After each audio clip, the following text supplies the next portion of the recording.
This is the EWN Podcast Network.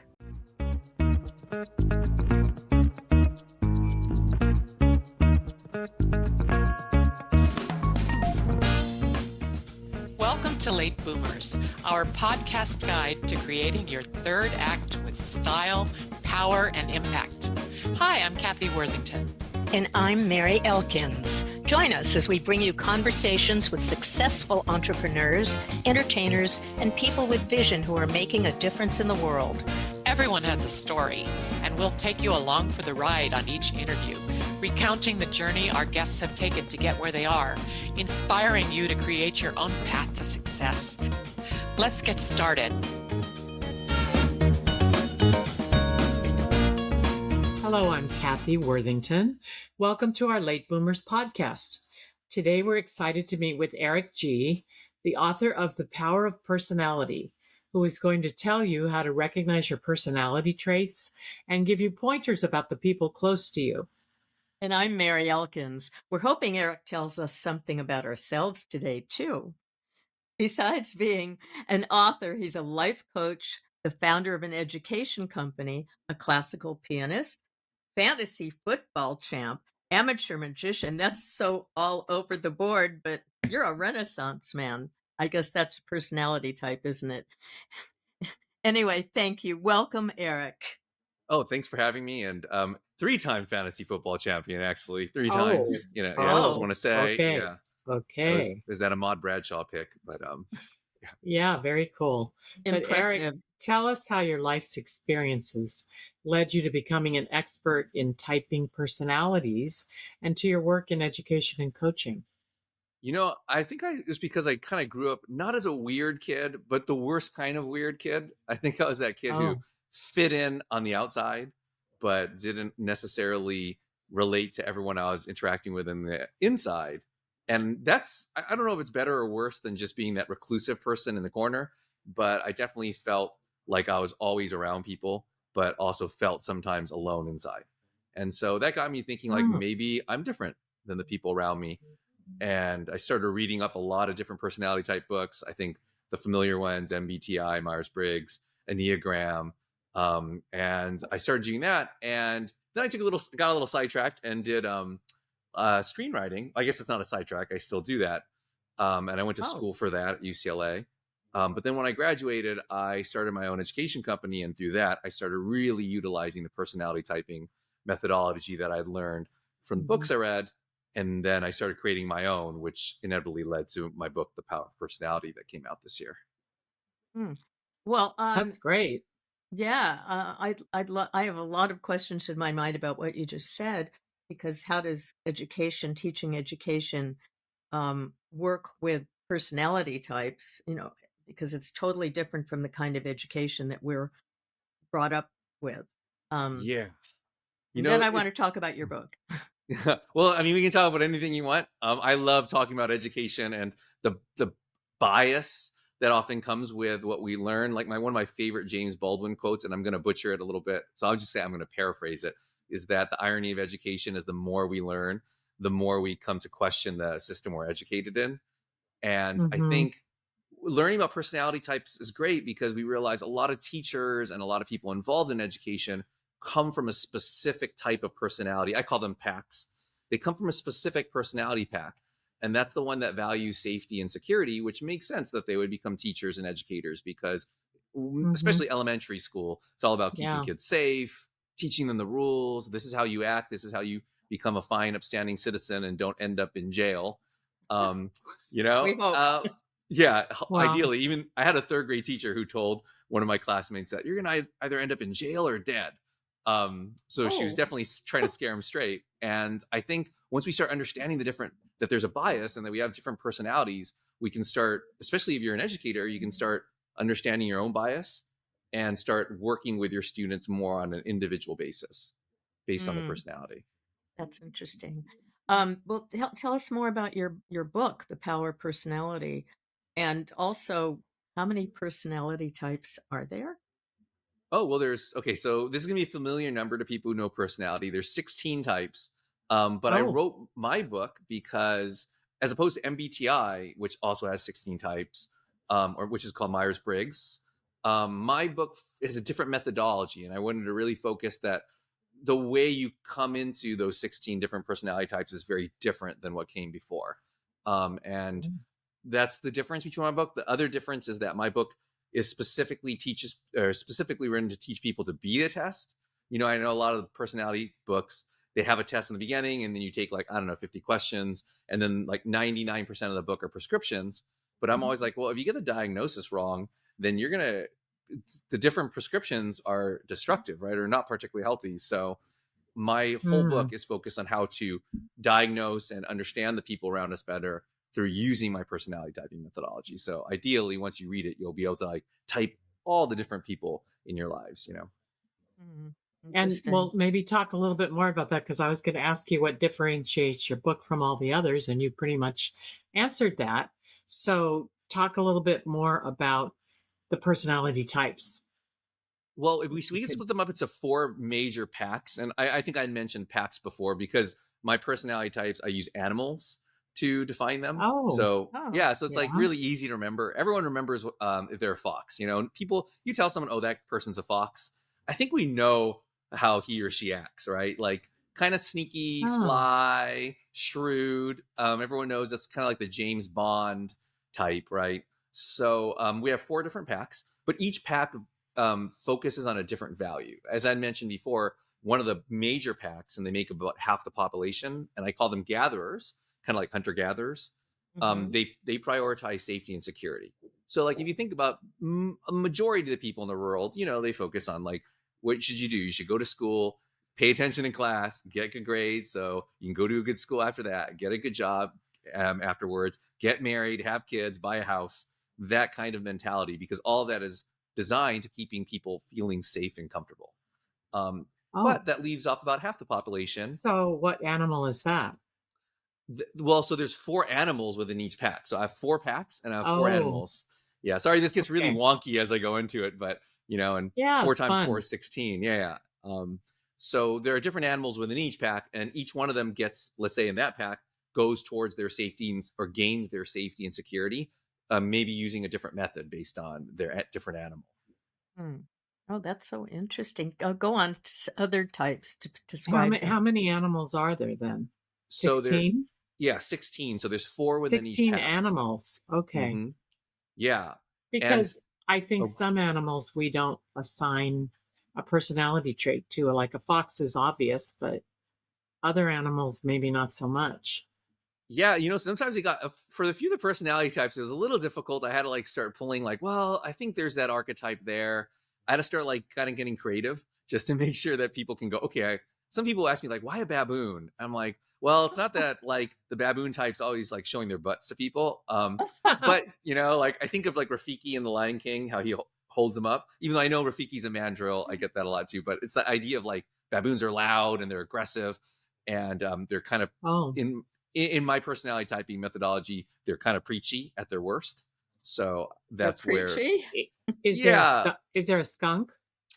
Oh no, that would be, ooh, people would not want that. I already get enough problems when people are like, "Why am I a beaver? I don't want to be a beaver." Like, people hate that one sometimes. They What's think a it's boring. beaver? What is a beaver? A beaver is one of the gatherers, so they focus on safety and security. They're your typical, like, very detail oriented. They're like great accountants, structural engineers. Like a beaver, they like to build things.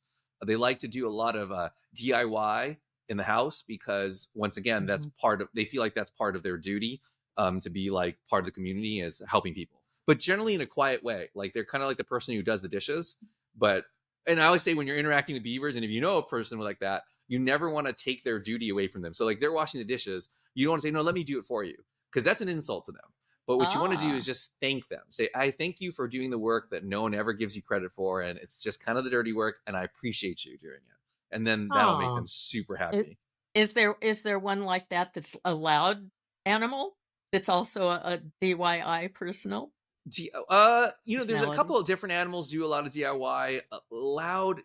I mean, maybe a peacock might like doing that, or a fox, but generally the DIY, like it's a beaver or a shark, and those tend to be quieter individuals, or more hmm reserved, I should say. hmm How fun! I love it. Um, well, can knowing your personality type help in romantic relationships? That's like the number one question I get asked, no matter where I'm at. Actually, I could be like like doing a lecture at a company or something, and like trying to like help them be more productive, right? And people are like, okay, that's great. I want to be more productive, but really, I want to get laid, or I want to hook up with someone. Who should I Yeah. hook up with, right? And I'm like, Yeah. well, or I get that question from people who are already in a relationship, and I'm like, I feel like you're just trying to get me to say that you shouldn't be happy with that person. I don't want to do that either. Oh. So I always say Well, like, but oh, I actually was curious on the same note, if is there one personality type that shouldn't be with another personality type? I always say, I don't believe in perfect matches. What I do believe is that if you are this personality type and you are in a relationship with this personality type, based on those types, you guys are going to conflict in a very consistent way, and you guys are going to get along in a very consistent way. So as long as however, the positives outweigh the negatives, and that's good for you, then I'm always like, hey, knock yourself out. Like, stay in Can you that give us relationship. some examples? Yeah, please. Yeah. I can pick something out of pop culture. I can probably pull like I can give you the animal types within that specific pop culture reference. Oh, well, you pick one. Okay, I'll just do the show House. Is anyone I don't know if you guys familiar with House?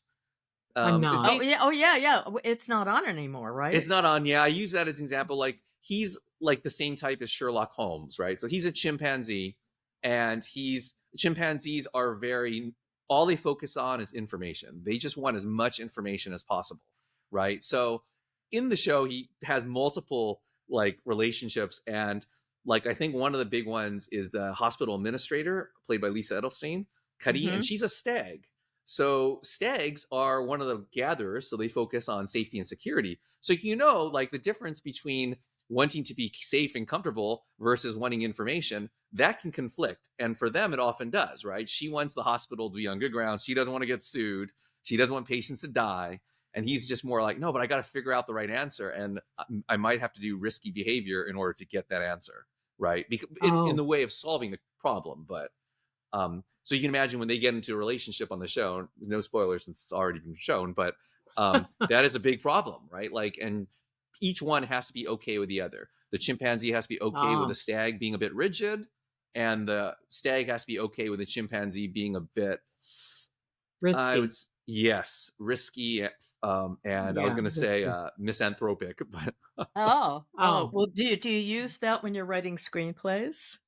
It's great. Actually, that's how I also got it really into it, because I went to UCLA right around my 20s, right? And I was reading a lot of personality typing methodology in my late teens to 20s.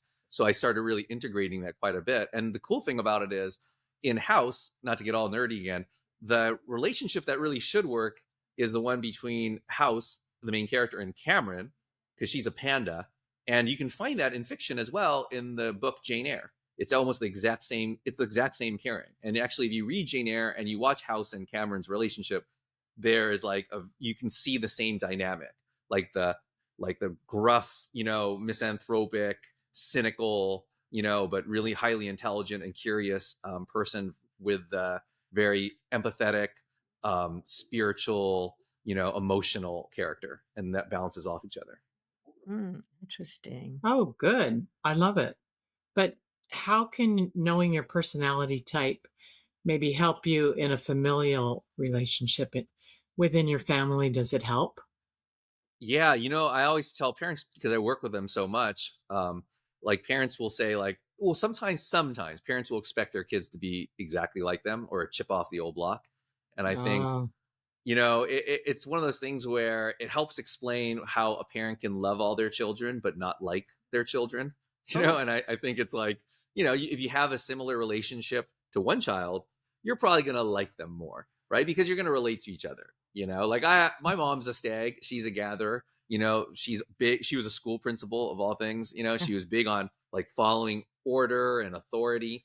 And Mhm. my personality isn't so great with that. So I'm not saying my mom doesn't love me, but and especially growing up, there were moments, especially when I got in trouble, where she didn't like me very much. Like I was always at the principal's office, and that was kind of embarrassing.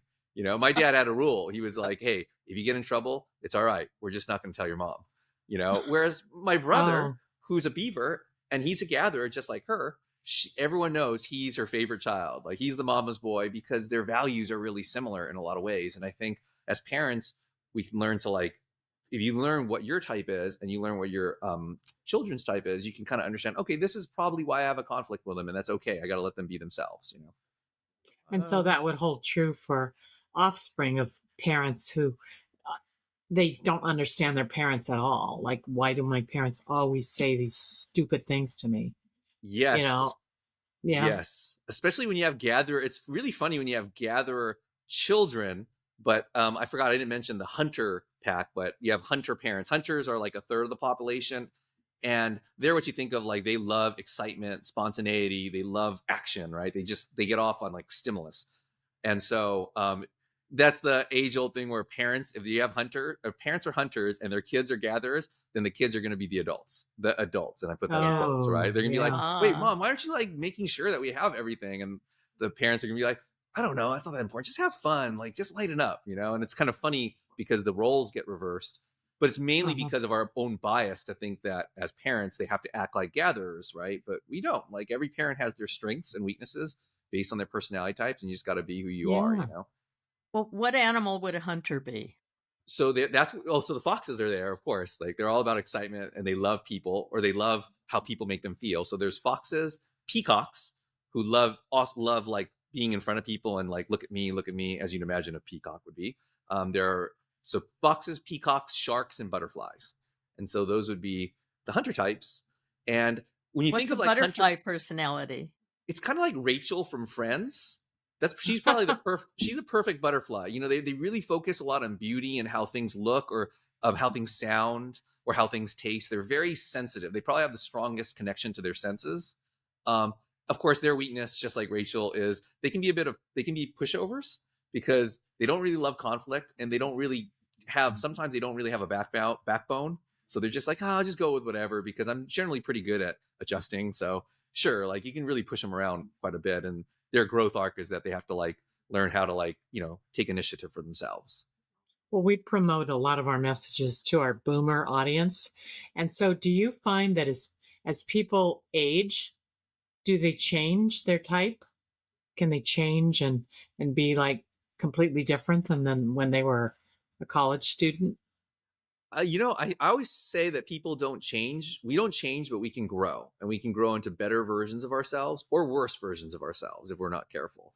And I think Mm-hmm. sometimes when people feel like they've changed, I think it's mainly them discovering more about themselves, right? Maybe you had parents who told you need to be this way, and you just believed it and you lived that way even until you were like 40 or 50, right? Like, I mean, there is such a thing as a Mm-hmm. midlife crisis where people are like, wait, I've been doing this job for 20 years and I hate it. Like, can I do something else? Oh, You know? And I yeah. think that's kind of a cool thing. I love it when people are like, you know, older and they feel a change has happened, and mainly it's just because they've learned more about themselves, and I think that's probably the best way to achieve happiness.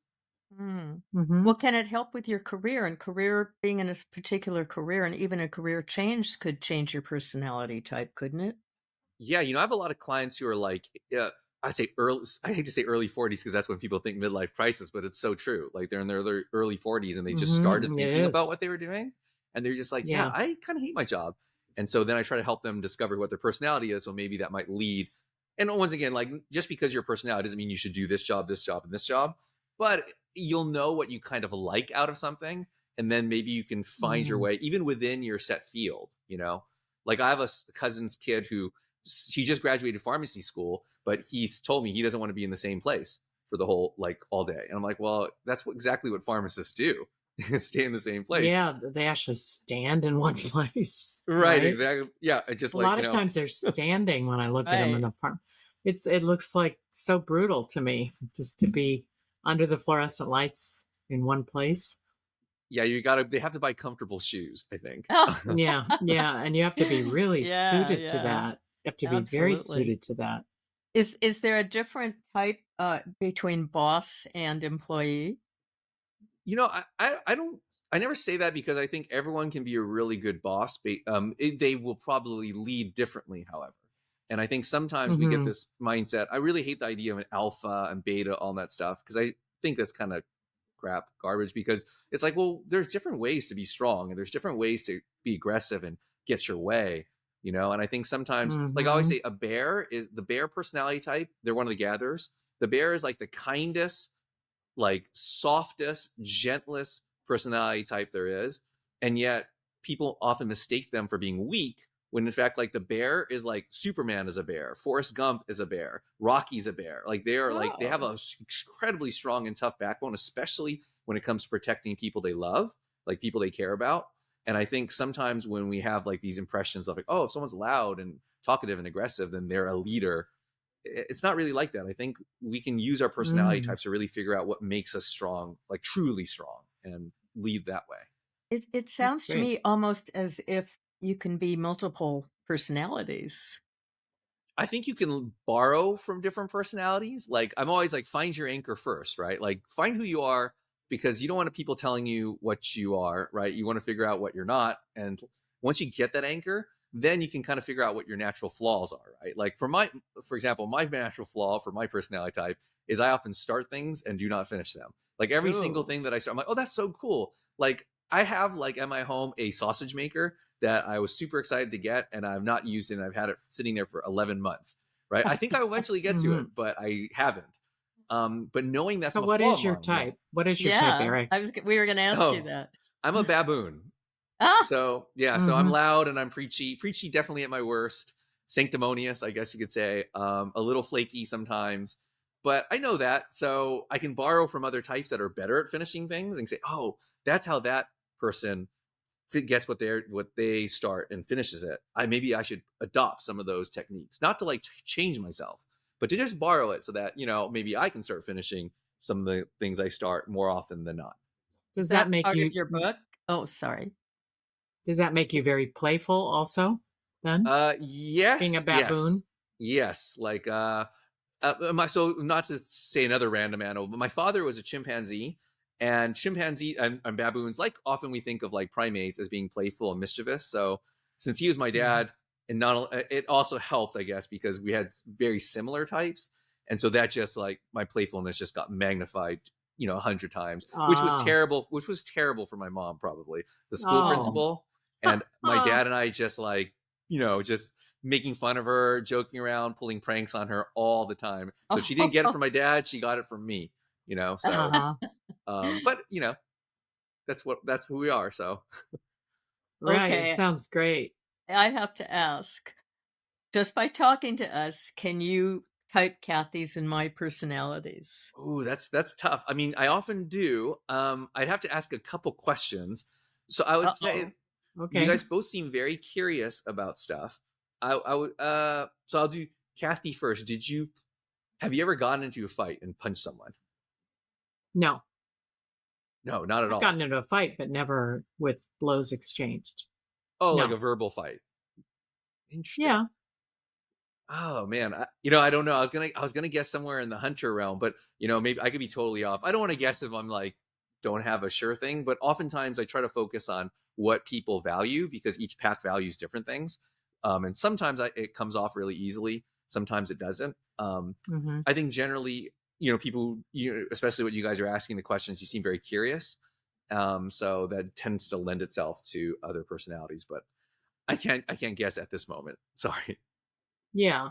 But do you have other questions that would help you guess? Um, Let me see. Would If I okay had this said yes, I've been in a fight where blows that I threw a punch or something, I that would have guessed. I would have guessed a automatically would. shark. I would have guessed a Oh, shark. okay. But If I said yes to that. yeah, Yeah. and sometimes I just ask questions like that are random, but they're generally leading questions. That's part of like, and I go over that in the book, like methods of like asking questions, but not like directly, because oftentimes direct questions, you're not going to get a direct response, right? And since most of my experience is working with kids are always hiding what they are, right? They're never going to give you like if you tell them, oh, how about what's your favorite food? They're like, I don't know, you know. Oh, yeah. So I used to like make Mhm. fun of my mom and see how their reaction was, and then you can kind of go a certain way, because if a kid's a gatherer, like in safety and security is important to them, and they hear you making fun of your parents, they get kind of scared. They get scared for you because they're like, wait, you're not supposed to do that, they're the authority. And so um Oh. yeah, Well, what makes your personality typing methodology better than other systems? I think What would it's I try to I try to write the book in a way that takes advantage of our natural intuition, right? I think so we've all met so many people in our lives, right? So it's not about like theory and reading lots of different things. I think oftentimes people read these books and they're just full of these theories that get really wonky and complex and also abstract. I'm more about experiences. Like when you read the description of, let's say, a beaver, ideally, since I'm using a lot of personal references and anecdotes and like archetypal pop culture references, ideally people will be like, oh yeah, I know someone who acts exactly like that. I want people to use their own encyclopedia of people that it's Mm-hmm. in their head and start like getting in touch with their own empathy, right? And I think that's kind of Interesting. what sets my. It's not. I hopefully it's less input and more just connecting people with what they already have inside. And we talked a little bit about how change can happen, but have people explained to you that their personality type actually has changed? I think the most common thing I get with students, and this is my favorite part about it, is that they didn't know what they were or they thought they were something. Obviously, they don't know what personality types are. A lot of my students are 12, 13, perfect age, right? Because that's when everybody's Yeah. insecure and everyone feels like garbage. And um, they don't have a clue what personality type is, but they think they're a certain way. They think they should want good grades and whatnot, and this is their value system. And I love when talking to them and working with them, they start telling me, and especially later on, I've had students text me and they're in like their late 20s, early 30s, and they'll be like texting me and say, hey, like, remember when we went over the personality stuff? Like, I really love that because I'm really finding this about myself. And this is what I decided to do because I thought I was going to do this. And I decided to be a poet instead. And, Ah, something like that really excites me because I think they sound genuinely happy. yeah. I, Wow, it that's it you know that's it cool. sounds like it would be a great system for young kids to really look at themselves because they always relate to fun things and games, and so this is in a way with animals. It's a wonderful way for them to relate, don't you think? Have you found success with that? Yeah, I often like what we do. This is not a secret, but one of my techniques when I work with kids is we just watch shows. We watch shows and analyze shows. Often I use Game of Thrones quite a bit. Not all Game of Thrones, just certain characters, Yeah. stories. And we just start like I go over the types and so okay, what type is this character? What Yeah, type is this why don't character? you do that for us? Because I had a question that Mhm. which you sort of answered before, talking about Jennifer Aniston and House, and um would you type some famous people's personalities like in Game of Thrones, like you do with the kids? Oh yeah, sure. You choose. You get to choose. That's more fun when you pick someone. Oh. Um I don't know, Brad Pitt. Brad Pitt. Oh, Brad Pitt. Okay, well, he definitely seems like a hunter. A lot of now, I'm not gonna. I don't want to paint a wide brush and say all actors are hunters, but that profession is one in which a lot of hunters go towards. Hunters are hustlers by nature. They like excitement, they like different things, and they have no problem taking risks and taking chances. They don't need safety and security. They don't need to go into a job that's guaranteed to make them this amount of money and go and work 9 to 5, right? And so they don't mind the hustle. So acting's a hustle, entertainment's generally a hustle. So yeah, Brad Pitt's definitely a hunter, and he seems like he likes to be really cool. Like, so I'm gonna say he's a fox. You know, and the difference is foxes always like to appear very cool. They're very conscious of how they appear to others. Like Madonna would be an example of another fox. They're very good. She's like an expert, right, at changing her brand. Like branding is extremely important to them. Like they're Hmm. great marketers and salespeople for that reason. Um, and so sometimes they can be a little shameless because they will tell you exactly what they think you want to hear. They're really good at that too, like sensing what does this person want? What's going to get them to like me? Okay, I'm going to say that, which can make them very charming and flatterers, right? At their worst, people can accuse them of being phony or disingenuous. Mm. Um, but at Mhm. their best, they're really good at adapting to any situation on the fly and making the best out of it. Mm, Eric, I was interesting. curious when you were talking earlier about the students that you work with. How are you connecting with these people? How are you finding these 12 and 13-year-olds? What does your business consist of with that? So, I used to own my education company, right? And, we work with thousands of kids a year. Me personally, I did not work with thousands of kids a year, but I did have my, few that I worked with. Hmm. And, it's really just word of mouth. People often Oh. find me on my website as well, projectutopia.com, and you can learn about my life coaching there. But for the most part, I love it because a lot of it's word of mouth, where people will be like, oh, like, because people who have kids tend to have Yeah. friends with people with kids, right? Or Yeah. friends with Yeah. kids. And so they just say, hey, Yeah. this tutor worked really great with my son. So, Oh, yeah. So a lot of word of mouth. Oh, well, that's that makes great. perfect sense. We were also going to ask you about, do you sometimes type fictional characters? And I think you got into that. When you watch TV shows with the kids, do you personality type the characters that are in the show? Like, even though we know those aren't real people. Yeah, Do, I love doing that because I try to teach them that there's a reason why they learn characters in school, right? Like kids often get like, I'm like, you're not gonna at the end of your life, no one's gonna test you on Moby Dick, right? And say like, what character was in page 25, right?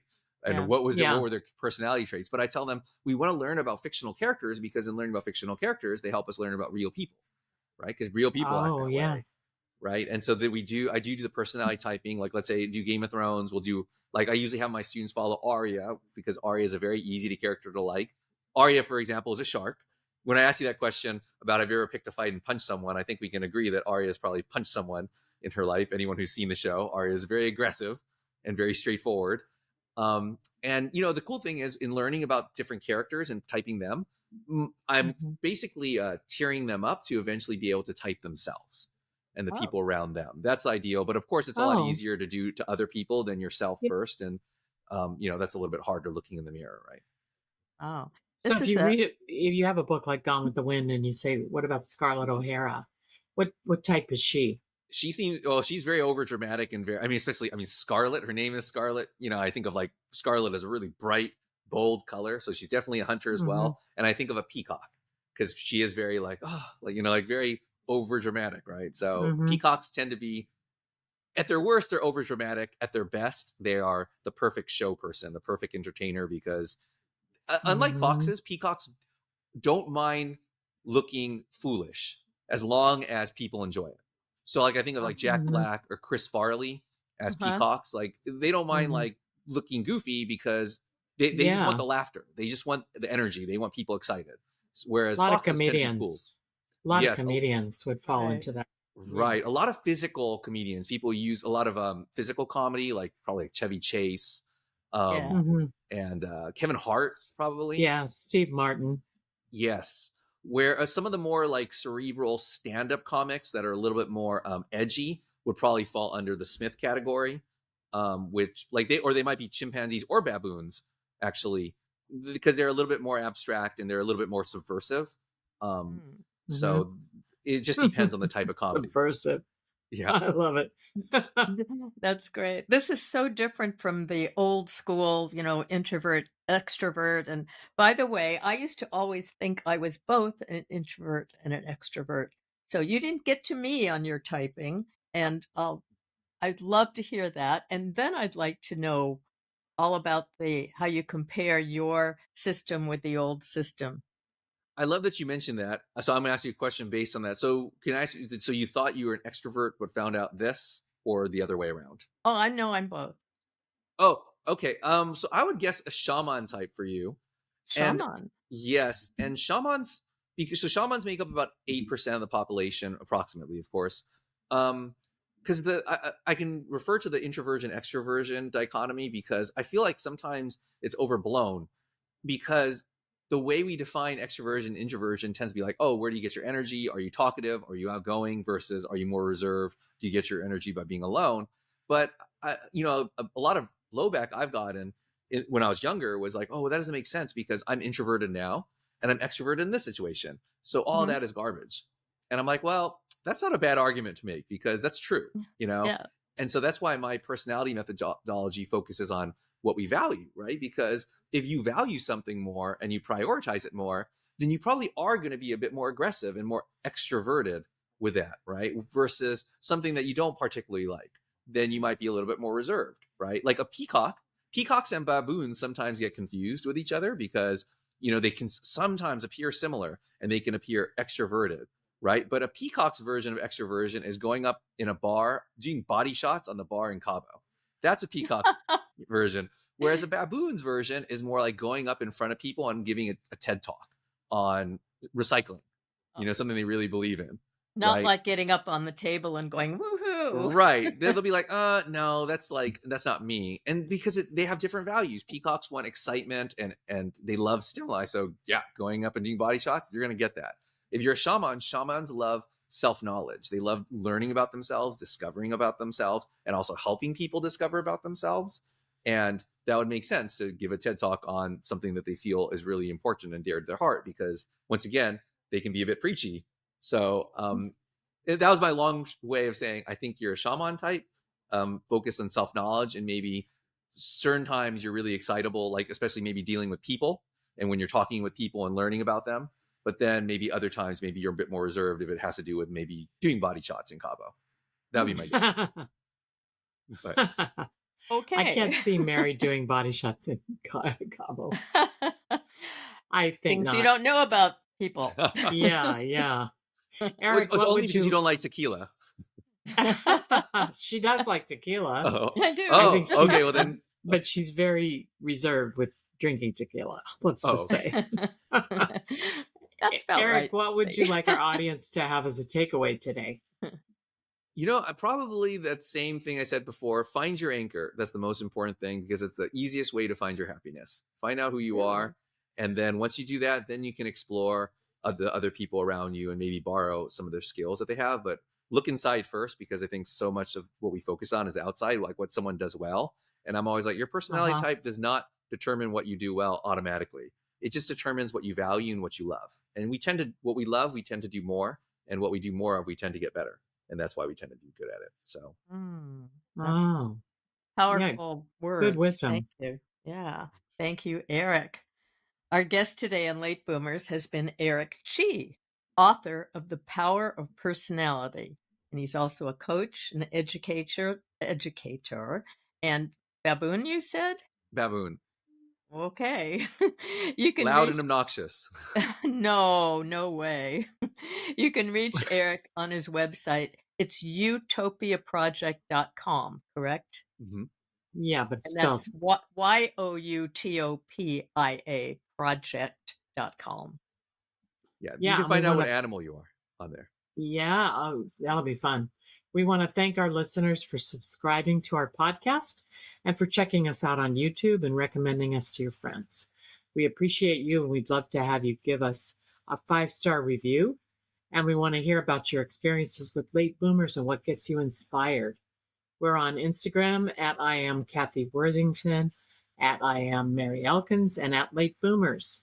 Thank you so much for listening, and be sure to listen next week to our Late Boomers podcast when we feature Bob Martin as our guest. And thanks so much again to Eric G. Thank you so much for having me. That was fun.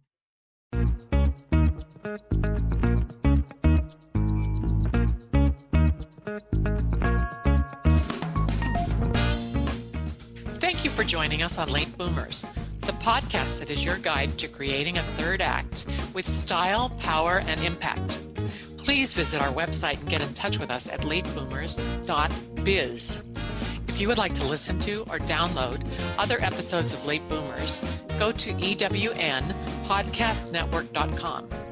This podcast is also available on Spotify, Apple Podcast, and most other major podcast sites. We hope you make use of the wisdom you've gained here and that you enjoy a successful third act with your own style, power, and impact.